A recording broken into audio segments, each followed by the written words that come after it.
guys? It's Brooke. And Chelsea. And we're back this week. Thank you for bearing with us through an empty week. So Chelsea and I were watching Degrassi this weekend. Yes, that is right. We are Degrassi fans. Now, I don't know if you guys watch the show, but there's a character in the show. Her name is Yael, and she is dating this guy, but she doesn't like to shave her pits, and basically, like, everybody is kind of onto her and thinks that she wants to be transgender. And in talking with a friend, she's like, well, no, I don't want to be a boy. I just don't quite feel like a girl. And then her friend told her about the idea of being genderqueer, and that kind of opened her world into this new identity that she didn't even know existed. And she started wearing like a tie and a suit, but then like had makeup on and did her hair. So yeah, she came out as gender fluid, and her boyfriend didn't like it, but whatever. So when we watched that episode, God, she identified with a lot of what Yael was feeling and going through.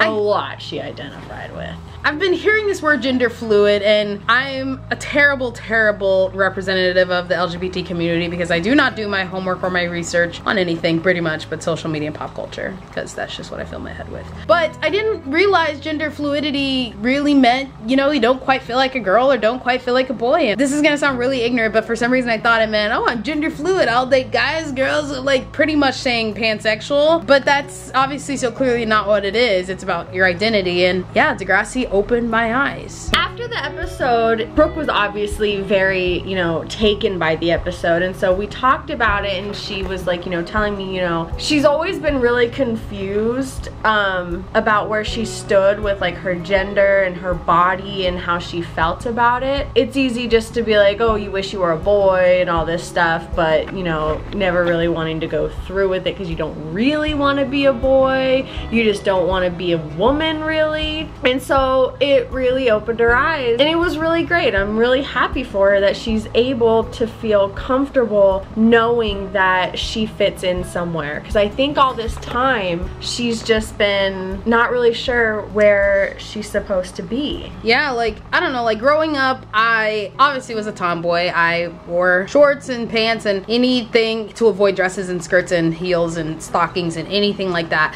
And my mom and I would fight about it. Like, we would really fight about my wardrobe and what I wanted to wear, and you know, every once in a while I'd throw on a dress just to appease her or whatever. But over time, like once I got to high school, moved away for a little bit, college, like she just kind of started to accept the way I was and dressed. And you know, it was still always hard though, just because I think there's a fear in her mind of like, does my little girl want to be a boy? And like, of course I've thought about it. Like, I really had to throughout my life think about like, obviously you don't love being a girl. Like if I got to choose when I was born into the world whether I wanted to be a boy or a girl, I would have so obviously chosen to be a boy. But I'm not a boy, and I don't know if I necessarily want to be a boy, but I most certainly don't feel like a girl. And so I've been having these complicated feelings. The world was so black and white. You're either this or that, and I always felt like I was in some gray area, and kind of my whole life with everything, even, you know, me speaking the way that I did, like I got bullied for that, and I felt like I was in this gray area. So all that to say, like, it just feels so good after watching Degrassi to put a label on these complicated feelings I've been feeling. Not to say I like labels, but it's just another hashtag that I can associate with who I am, and it feels good to know that other people feel this so much that it is now a thing, and that feels good. So I'm starting to do more research on what it means to be genderqueer for my own FYI. So you don't feel so alone? Yeah, cause I mean, like I said, I'm coming out right now as being gender fluid, but genderqueer is the overall umbrella, and gender fluidity is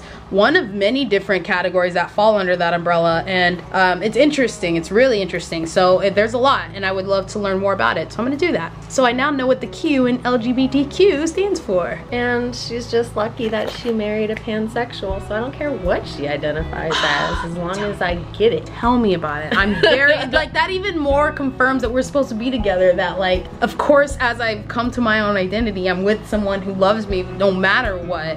She would love me if I wanted to be a boy. Like, she would love me always. Always.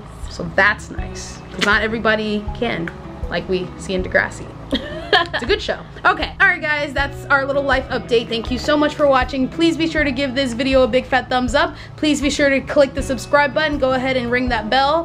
Go ahead and follow us on social media. I am OMG Brooke Berry. And I am OMG Chelsea Berry. And we'll see you guys in a couple weeks. Bye! Bye!